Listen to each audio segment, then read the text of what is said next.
Salam əziz dostlar, Ruhanənin mətbəxinə xoş gəlmisiniz. Bugün sizinlə keks reseptini paylaşacağım. 5 ədəd qaba sındırdığımız yumurta,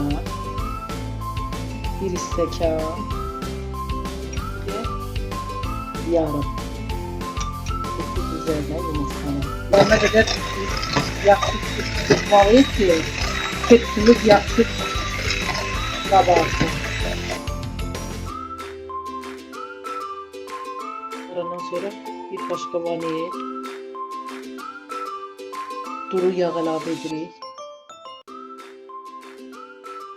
Bir stəkan qatığı götürürsünüz. Üzərinə qabartma tozunu əlavə edib bu formada. Qatıq yaxşı şişsin deyənə və qabartma tozunu qatışdıracaq.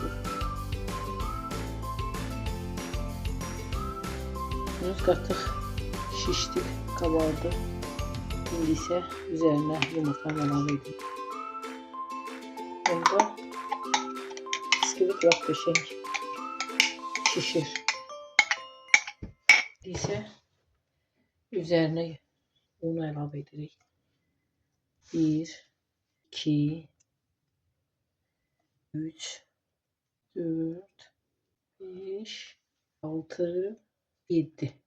İndi isə yavaş-yavaş qatışdıraq ki, yumurtanın qabarması yatmasın. Əgər 7 qaşıq az olsa, görsəniz, durdu, yumurtanın böyüklüyünə, balacalığına baxır. Üzərinə yenə onu əlavə edə bilərsiniz. Amma çox un da tökməyin ki, onda çörək kimi olur biskvit. İndi isə yağ vururuq ki, yapışmasın. Hər tərəfini yaxşı-yaxşı yağlayırıq. Əvvəlcədən qabı gərək yağlayasınız. Yoxsa keks yapışar. İsə qatışdırdığımız xəmiri keks qabının üzərinə əlavə edirik.